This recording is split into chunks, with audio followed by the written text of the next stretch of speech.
The Encounter John was alone again. The space station floated quietly at the edge of the galaxy, far from Earth and even farther from anything familiar. John liked it here most days. No noise, no orders, no people, just silence and stars. He spent his time fixing machines, checking signals, and talking to himself. Tonight, something was different. He was outside the station, fixing an antenna, when his radio crackled. Help. Anyone. Please. John froze. He looked around. But of course, there was no one here. He floated in the empty black, stars shining all around. He pressed his communicator. This is Station 47. Who's there? Repeat. Double quotes silence. Then again, faint and broken. Please, help me. Dying. The voice sounded young. A girl, maybe? But humans didn't live out here. Not this far. John checked his scanner. The signal was coming from a barren moon, just a few thousand kilometers away. It was marked as uninhabited. Dead rock. He should have ignored it. But something about that voice. He climbed back into his little ship and set a course for the moon. The ride was quick, but quiet. The closer he got, the stranger he felt. His stomach was tight. The surface of the moon was gray and cracked, like broken glass. No lights, no air, no life, but the scanner still beeped, steady now, leading him to a dark canyon. John landed at the edge and stepped out. His boots crunched on the cold ground. The signal led him into the canyon, where the rocks rose high and black around him. And then he saw it. A ship. It was smashed into the side of the canyon, half buried under stone. But it wasn't human. The metal was dark blue and glowing faintly, and the shape was strange, round and sharp at the same time. The door to the ship was cracked. Open. John climbed inside. The air was thick and hot, smelling like burnt wires. Sparks jumped from broken panels. The walls were covered in strange symbols that glowed softly. Then he heard it. A weak cough. He turned and saw her. In the middle of the ship was a small pod, like a glass coffin. The glass was broken. Inside, a girl lay on the floor. Her skin was pale, almost silver. Her hair was white and tangled, falling over her face. She wore a tight suit, covered in strange patterns that shimmered faintly in the dark. And her eyes, when they opened, glowed faintly blue. John knelt beside her.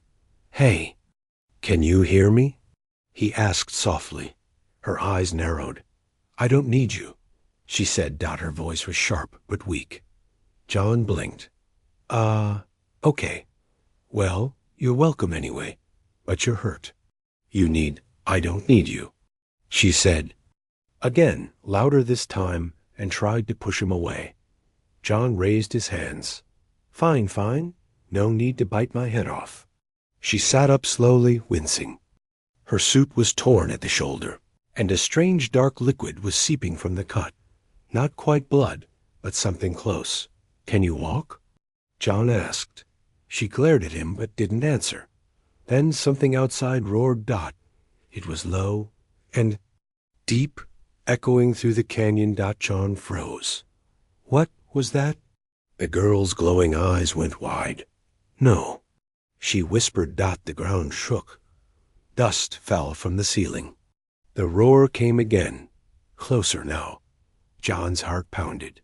Look, he said quickly. We can argue later, but we need to leave. Right now. The girl still sat there, staring at the broken door. Hey! John reached out. Come on. Suddenly, she grabbed his arm. Her fingers were strong, almost too strong, and cold. Don't leave me here, she said softly. Her? Voice trembling now. John stared at her. Wait, you don't need me, remember? Her fingers tightened. Don't leave me here, she repeated, eyes wide. Another roar shook the ship. This time, something massive slammed against the canyon wall, and cracks appeared in the ceiling. Okay. John pulled her up. She leaned on him heavily as they stumbled out of the broken ship. Outside, the air seemed heavier now, the shadows deeper. Behind them, in the darkness of the canyon, something moved, something big. John didn't look back. He tightened his grip on the girl and hurried toward his ship. Her voice was faint in his ear as they ran. "You don't understand," she whispered.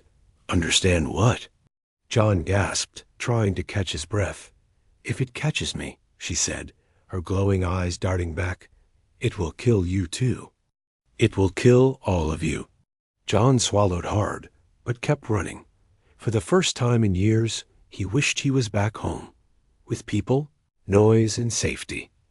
But instead, he was here, with a strange alien girl clinging to his arm like a frightened child and something in the dark that wanted them both.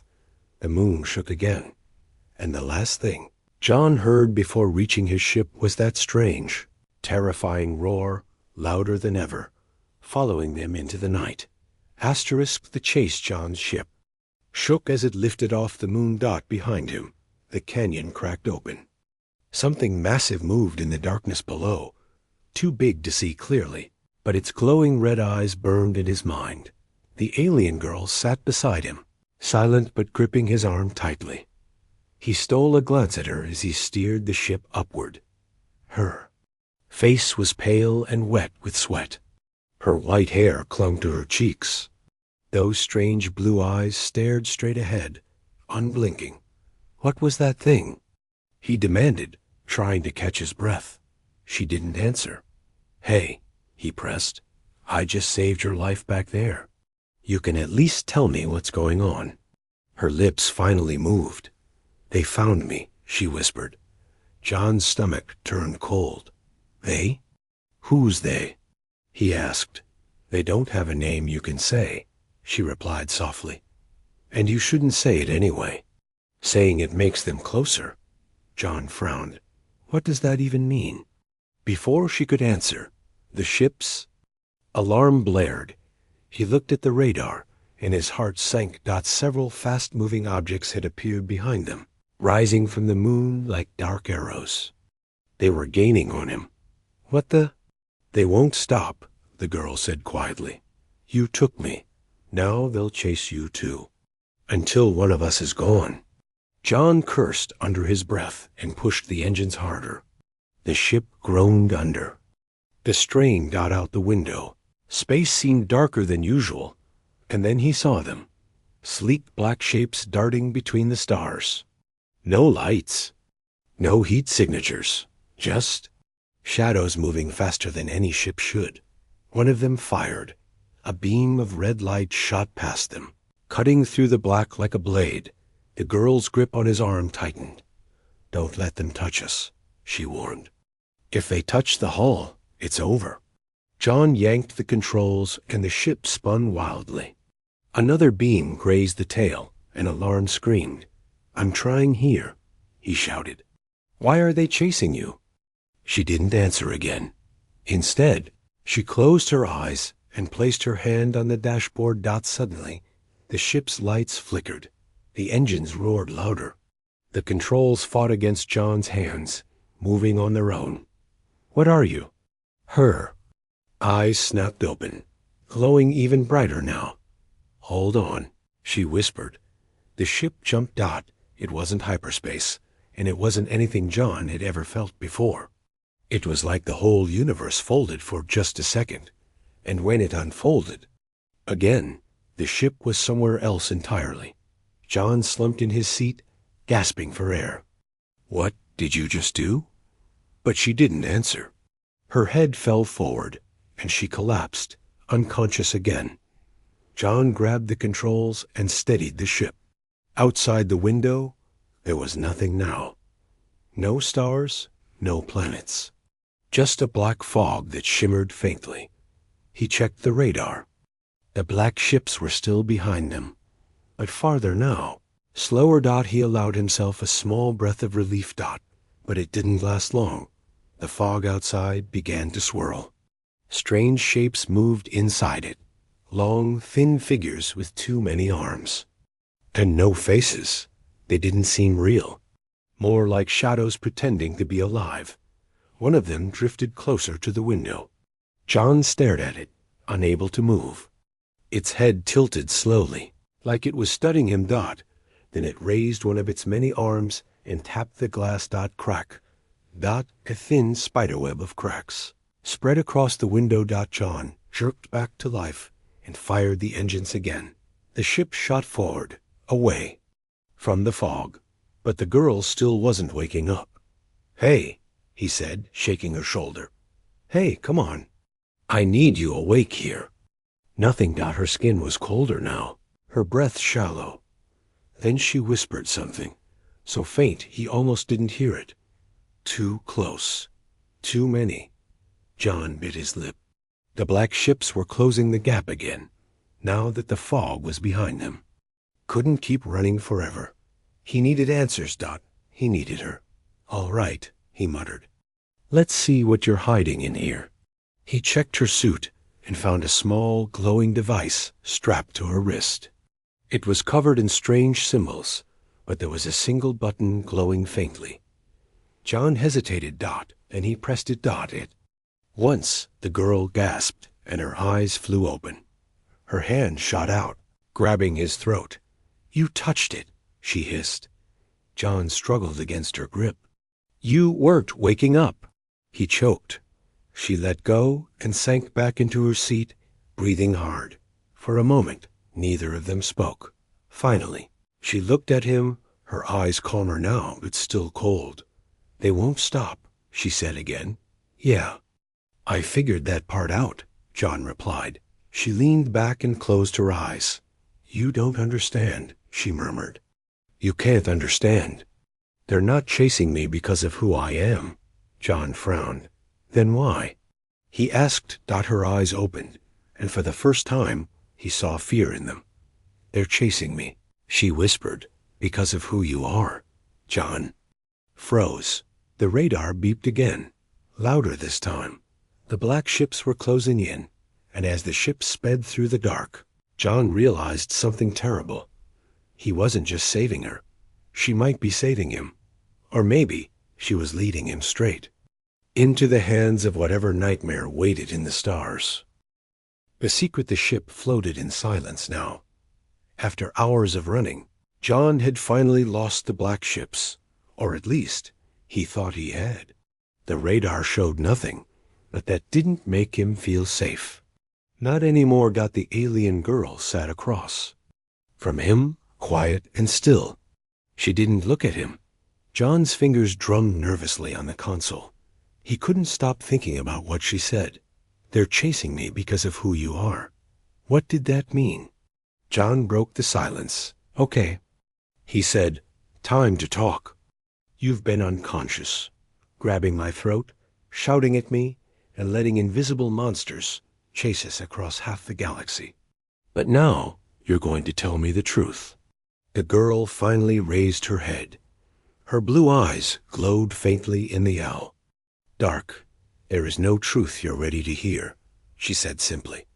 "I don't care if I'm ready." "Tell me anyway," John snapped. She tilted her head, studying him for a long moment, as if trying to decide something. Then, to his surprise, she smiled faintly. "You're stubborn. That's good. You'll need it." She leaned back, closed her eyes, and spoke. "You think humans are special because you're clever, because you build ships and cross the stars. But that's just instinct. You were designed that way, built to want more, to spread and grow and fight." John frowned. "Designed? By who?" Her eyes opened again, and they were brighter now, almost blinding. "By us," she said. John blinked. "What are you talking about?" She stood up slowly, her movements graceful but sharp. "My people made yours," she said, "a long time ago. Before your history even began. We shaped your bodies, your minds. You were supposed to serve a purpose, but something went wrong." John shook his head, trying to process her words. "You're saying humans were created, like pets or something?" Her lips curled into something like a smirk. "No, Not pets. Weapons. The word hung in the air like poison. John stared at her. Weapons? Yes, she said, her voice calm but heavy. We made you to fight for us, to conquer and destroy for us. But you evolved. You forgot your purpose. You started making your own choices. That scared them. It still scares them. She sat back down, her hands resting in her lap. That's why they're chasing me, she continued. Because I believe you're not just a failed weapon. I believe you're more. And for that, they want me dead. John rubbed his face with both hands. This is insane, he muttered. Is it? She asked softly. He looked at her again, really looked. The way her skin shimmered faintly in the dark. The way she seemed to feel the ship around her, as if she was part of it. The way her eyes never stopped glowing. She wasn't human. That much was clear. But now she was saying he wasn't really human either. At least, not in the way he thought. He opened his mouth to ask something else when the radar beeped. Not one signal. Not two. Dozens. The black ships were back and closer than before. John cursed and jumped to the controls. They're faster this time, he said. The girl stood and placed her hand on the console again. But this time, nothing happened. Her eyes widened. They're blocking me, she whispered. They've adapted. John's hands flew over the controls, trying to plot a course, but the radar screen flickered and went dark. One of the black ships appeared directly ahead, huge, silent, and waiting. John swallowed hard. What now? He muttered. The girl slowly reached up and pulled something from around her neck. A small silver disc. She handed it to him. What is this? He asked. A key, she replied. To a place where they can't follow. John stared at the disc. It looks broken, he said. She shook her head. No, she said quietly. It works, but it only works if you want it to. John raised an eyebrow. That's not very comforting. She smiled faintly. Nothing about the truth is comforting. The black ship ahead of them began to glow red, and the space around. It seemed to ripple, bending and twisting. The girl stepped closer to John and placed her cold hand on his shoulder. You need to decide, she said firmly. You can use the key and run, or you can stay and fight. But if you fight, they won't just kill you. They'll erase you. All of you. Every human gone, like you never existed. John looked at the silver disc in his hand. His heart was pounding so loud it hurt. What's at this place? He asked. Finally, her eyes met his. Answers, she said. The radar started flashing red. The ship around them groaned under invisible pressure. The black ships were closing in, and the one ahead began to open, revealing something inside, something vast and bright and terrifying, as if a sun was trapped within it. The girl's voice was steady now, calm, but her grip on his shoulder tightened.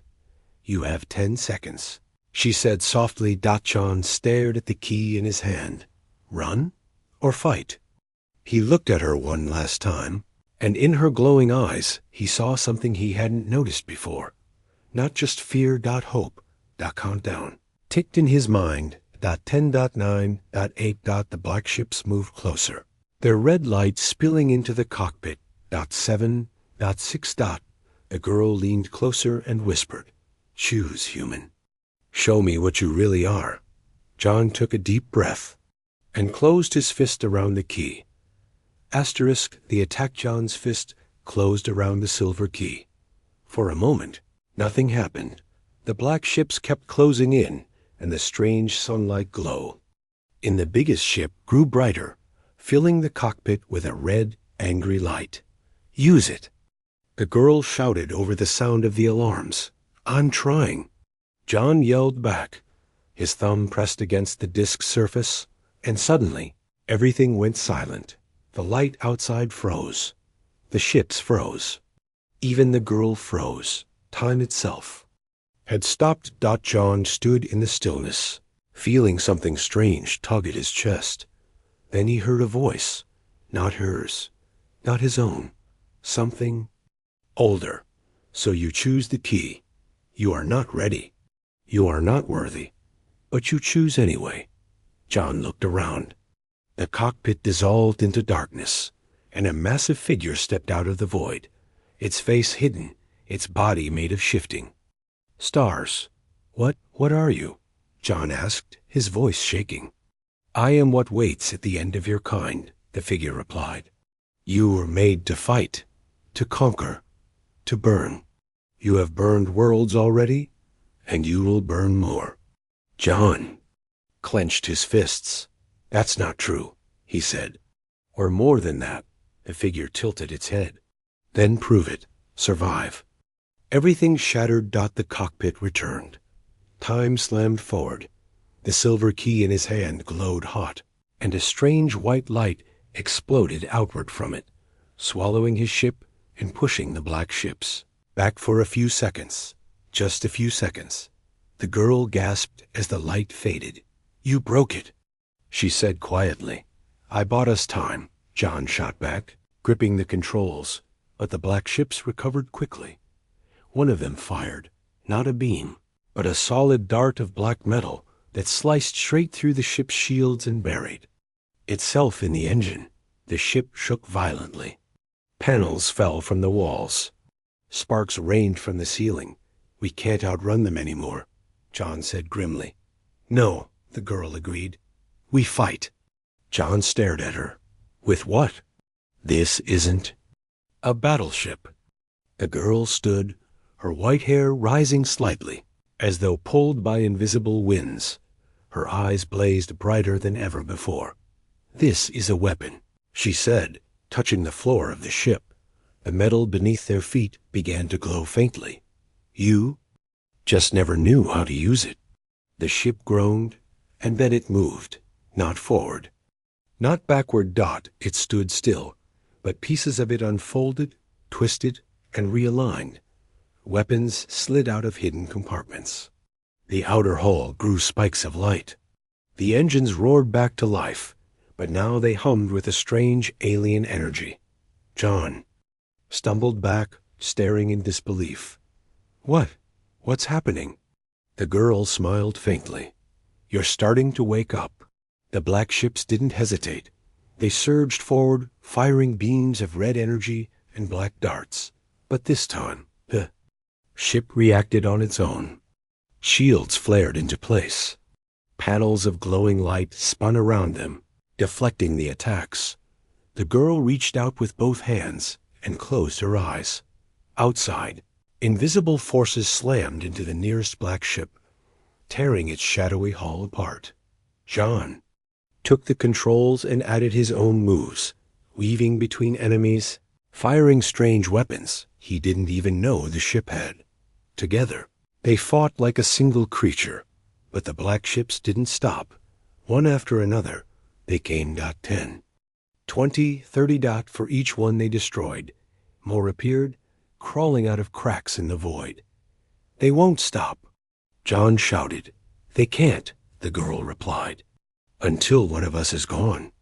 The biggest black ship, the one with the sun trapped inside, finally moved. Its sun burst out of its shell, revealing a creature made entirely of burning. Light and shadow, taller than mountains, and it spoke without sound.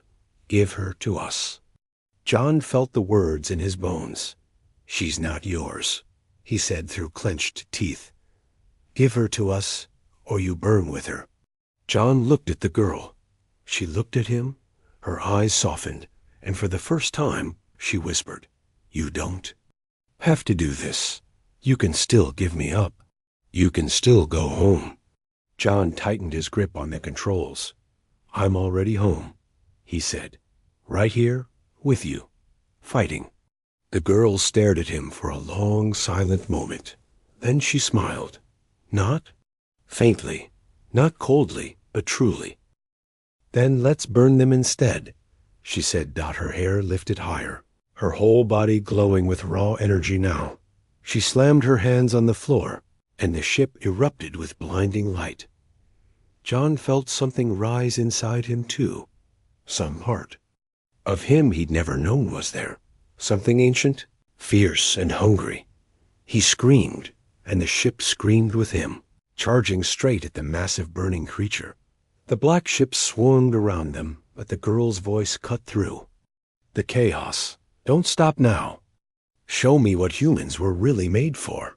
The ship crashed into the burning creature with all its power, light and shadow colliding, tearing the void apart. For a moment, everything disappeared, and then silence. When John opened his eyes, the black ships were gone. The void was empty, but the girl was slumped on the floor, her light dimmed, her breath shallow. John crawled over to her and shook her shoulder. "Hey," he said, "don't you dare quit on me now. We're not finished." Her eyes fluttered open. "You're stronger than I thought," she whispered. John grinned faintly, though his hands trembled. "Yeah," he said, "I get that a lot. But as—" He looked at her, and at the empty, broken stars outside, he realized something terrifying. This was just the first battle, and whatever came next was going to be even worse. The truth, John didn't sleep that night, if it could even be called night in the emptiness of space. After the battle, the ship drifted through a silent, shattered region of the galaxy. The stars here were faint and broken, as if someone had torn holes in the sky. The girl slept, or something like it, curled up on the floor of the cockpit. The glow in her skin was dim now, like embers dying in ash. John sat in the pilot's seat, staring out into the dark. He couldn't stop thinking about the words of the creature, the one that had spoken through the black ships. "Give her to us or burn with her." And then her words, "They're chasing me because of who you are." He looked down at his own hands, remembering how the ship had responded to him, how it had fought with him, and then he remembered how something inside him, something old and angry, had risen up in that final moment. It scared him. And yet, it also felt right. The girl stirred. Her white hair fell over her face as she slowly sat up. "You're awake," John said quietly. Her eyes opened, glowing faintly. "I never really sleep," she murmured. There was a long silence between them. Then John spoke. "No more games," he said. "No more riddles. Tell me everything. Right now." The girl raised her head and studied him. For a long time, she didn't answer. Then she stood and walked to the window, staring out at broken stars. Finally, she spoke. "My people, the ones who made you. We thought we were gods," she said. Her voice was quiet but heavy. "We shaped you out of nothing. We gave you minds, hands, fire, desire. We made you strong and clever and fast because we needed soldiers, weapons, and at first you served well. You conquered everything we told you to." She paused, placing her hand on the glass. But then something happened, something none of us expected. John leaned forward. "What?" he asked. "You changed," she whispered. "You started asking why. You started making your own choices. You started fighting us." Her fingers curled into fists. "You rebelled. You burned our worlds. You killed our kings. You spread so fast, we couldn't stop you. Even when we tried to erase you, we failed.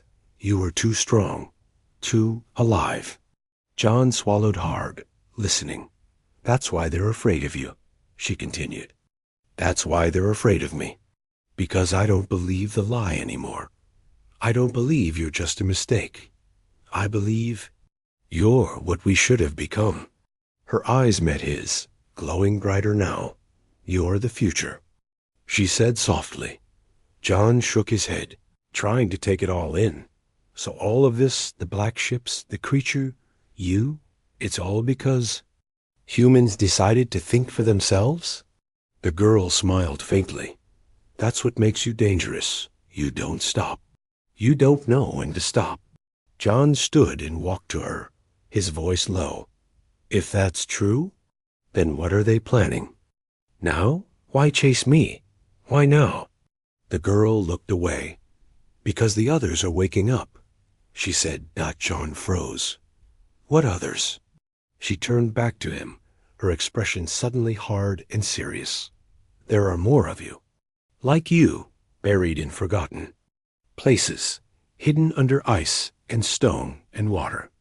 You were all put to sleep long ago, after the rebellion failed. But the key you used, it didn't just wake me. It woke them. John felt the weight of her words like a stone in his chest. You mean, there are more humans out there? More. Like me? She nodded. Double quotes. And if they wake up before you're ready, everything will burn. This time for good.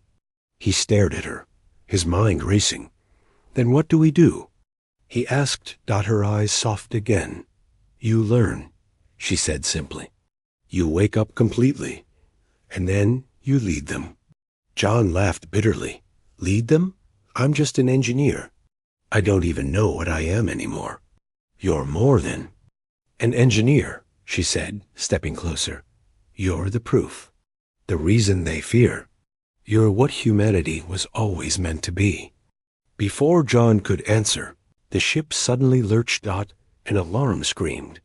He ran to the console and saw the radar flashing. Something massive was behind them, but it wasn't a ship. It was bigger. It filled the space between stars. A living shadow, twisting and spreading like black fire. The girl's face went pale. They found us, she whispered. The radar screen went black, and a single voice, deep and terrible, echoed through the ship. Awakened one. You have gone too far. Return. The seed, or all of you will die screaming. John's hands tightened on the controls. He glanced at the girl. She nodded once. Don't listen, she said. Fight? He asked. Always, she whispered. The shadow outside moved closer. John took a deep breath. And then, for the first time, he smiled. Not because he wasn't afraid, but because finally he understood who he was and what he was about to become. The decision. The shadow outside grew larger by the second. It wasn't just a ship or a creature anymore. It was the sky itself. A living darkness, swallowing stars as it moved, turning light into nothing. John gripped the controls of the ship, but they felt useless in his hands. His chest was tight, his mind racing. The girl stood beside him, her faint blue glow the only light in the cockpit now. They won't stop this time, she said quietly. You woke the others. You broke the seal. Now they have no reason to hold back. Her voice was calm, but her eyes betrayed her. There was fear there. John glanced at her. Then what do we do? He asked. She didn't answer right away. Instead, she reached into her suit and pulled out something small and metallic, a silver shard, sharp and cold. This, she said softly. John took it from her and turned it over in his hands. It hummed faintly, like a living thing. What is it? He asked. A choice, she replied. Her voice dropped lower. There's a place, a core hidden inside this ship, buried deep. That shard is the key to it. Once you reach it, you'll have to choose. John frowned. Choose what? The girl met his eyes, her own glowing brighter now. You can end it all, she whispered. Right now. The shard can erase every trace of humanity. You, me, the ones waking up, gone forever. The shadow would leave. The stars would be safe again. John stared at her, his stomach twisting. Or, he asked. Her expression hardened. Or you can keep fighting, she said. You can awaken fully. You can become what you were always meant to be. But if you do that, there's no turning back. The galaxy will burn before it bows to you. Millions will die. And you'll never be human again. John looked down at the shard, feeling its weight grow heavier in his hand. Why me? He asked finally. The girl gave a faint, sad smile. "Because you're the first to wake," she said. Before he could respond, the shadow outside struck. The ship shook violently as claws of black energy tore into the hull. Sparks rained from the ceiling. Panels cracked and broke. "Choose, awakened one," the shadow's voice boomed in his mind. "You are nothing. You are dust. Return the seed and sleep again. Or burn everything you love." John stumbled toward the back of the ship, clutching the shard tightly. The girl followed, her voice calm but urgent. "The core is below," she said. "You have to hurry. If the shadow breaches the walls before you decide, it'll choose for you." They reached a hatch at the bottom of the ship. John pried it open and climbed down into darkness. That the walls here were strange, alive somehow, pulsing faintly. Warm under his hands, dot at the very end of the corridor, a door waited. Symbols glowed faintly on its surface, the same symbols he'd seen on her suit and on the key before. He placed the shard against the door dot. It hissed and slid open. Inside was the core. It floated in the center of the room, a massive sphere of light, surrounded by tendrils of energy that reached out like roots. It felt alive, and it watched him. The girl stood at the threshold behind him. "This is it," she said softly. John stepped closer, feeling heat on his skin, feeling the weight of thousands of years pressing down on him. He held the shard up, and the sphere pulsed brighter. "Decide," the shadow whispered. John closed his eyes. He thought about Earth. He thought about the people who didn't even know this war was happening. He thought about the girl who had risked everything to protect him. And then he thought about the power inside him, the thing that had woken up the moment he touched the key. He opened his eyes. "No one gets to choose for me," he muttered. He slammed the shard into the core. The room exploded in light. The ship roared as waves of energy blasted outward, shaking the entire void. John felt the power flooding into him, burning, breaking, rebuilding. His body was no longer his own. His mind stretched beyond the walls of the ship, beyond the stars, beyond everything he thought was real.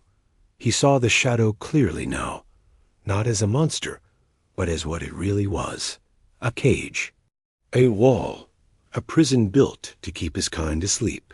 He tore through it. The shadow screamed as it shattered, its pieces dissolving into the void. John fell to his knees, gasping, his body still glowing faintly. The girl stepped closer, her eyes wide, not with fear this time, but awe. "You chose," she said softly. John rose to his feet, unsteady, but taller somehow, stronger. "I'm done running," he said. He looked at his hands. They were human, and yet not. He could feel the others now, the ones who were waking, their voices whispering in the distance, calling to him. The girl smiled faintly. "Then lead them," she said. John turned toward the window. The stars outside looked different now, brighter, sharper, alive. The galaxy was waiting. And for the first time, John didn't feel like a man standing at the edge of something bigger. He felt like the storm that was about to break it all open. Asterisk. The final stand. John stood at the edge of the galaxy, staring into the stars. The void no longer looked empty to him. He could feel the whispers now, faint but clear, coming from everywhere. From buried worlds, from frozen moons, from forgotten ruins. They were awake. The others, and they were calling him. The girl stood behind him, silent. Her white hair floated slightly, and her blue eyes watched him with something between fear and respect. "You feel them?" she asked softly. "Yes," John replied. He clenched his fists and felt the strange energy still flowing through him. The shard was gone now, dissolved into the ship, into him. His body was alive with power, but his mind was heavier than ever. "They're waiting for me," He murmured double quotes, yes, the girl said. They're waiting for me to decide. He continued. Yes, she repeated. He turned to face her. What happens if I choose wrong? He asked. Her expression hardened. Everything burns, she said simply. John looked back out at the stars. In the distance, he could already see it. The wall. It was no longer just a shadow or a creature. Now he understood it fully. It was the prison, the final lock that kept humanity chained. A barrier of light and dark, stretching across the galaxy, ancient and alive. And it was waking up too, because it knew he was coming. If you break the wall, the girl whispered behind him, nothing will stop you anymore. Not even me. John said nothing. He stepped forward and placed his hands on the console. The ship responded instantly, lights flaring, engines roaring, hull shifting. It was no longer just a ship. It was a weapon. His weapon. The other's whispers grew louder, filling his mind. Break it, earn it, lead us. But another voice, deeper and colder, spoke too. The voice of the wall itself. Turn back. Sleep again. You are nothing but dust. You are dangerous. You will destroy everything. John clenched his jaw and grinned faintly. Maybe, he muttered. But I'd rather die free than live on my knees. The girl's eyes widened slightly at his words, and she nodded. Then go, she said. John took a deep breath and pushed the ship forward. It surged toward the wall, faster and faster. Stars streaking past like sparks. The wall began to change as they approached. Massive shapes formed out of it. Giants of shadow and light, their arms outstretched to stop him. The ship's weapons flared to life, tearing through them. But more came. Thousands of them. John could feel his body straining, the energy inside him burning hotter and hotter. But he didn't stop. The girl placed her hand on his shoulder, steadying him. You're almost there, she whispered. The wall loomed ahead now, close enough to see the cracks in its surface. And then the wall struck. A massive blast of energy slammed into the ship, shaking it violently. Alarms screamed, panels exploded. For a moment, everything went dark. John's mind was filled with the wall's voice. You are a mistake. You will bring only death. You cannot carry this burden. But John only laughed, low and defiant. Me, he growled. He poured every ounce of himself into the ship, into the fight. His veins felt like fire. His bones ached. His skin glowed faintly now, as if he was becoming the very light he was fighting for. The girl beside him smiled. Truly. Smiled for the first time. You finally see it, she said. See what? He asked, gritting his teeth as the ship roared forward. What it means to be human, she replied. The ship struck the wall with a blinding flash. Everything shook. The giants screamed and dissolved. The cracks in the wall split wider and wider, until, finally, it shattered. The light inside the wall poured out, flooding the galaxy. The whispers in John's mind turned to cheers, millions of voices, crying out in unison. The others were free. John collapsed into the pilot's seat, breathing hard. His body still glowed faintly, but the unbearable weight was gone. The girl knelt beside him.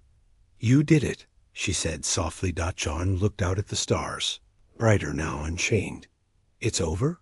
He asked. She shook her head. No, she said. This was just the beginning. John chuckled weakly. Of course it is, he muttered. The ship drifted in silence for a while. Then, slowly, the others began to appear. Ships and figures emerging from hidden places, their lights flickering back to life.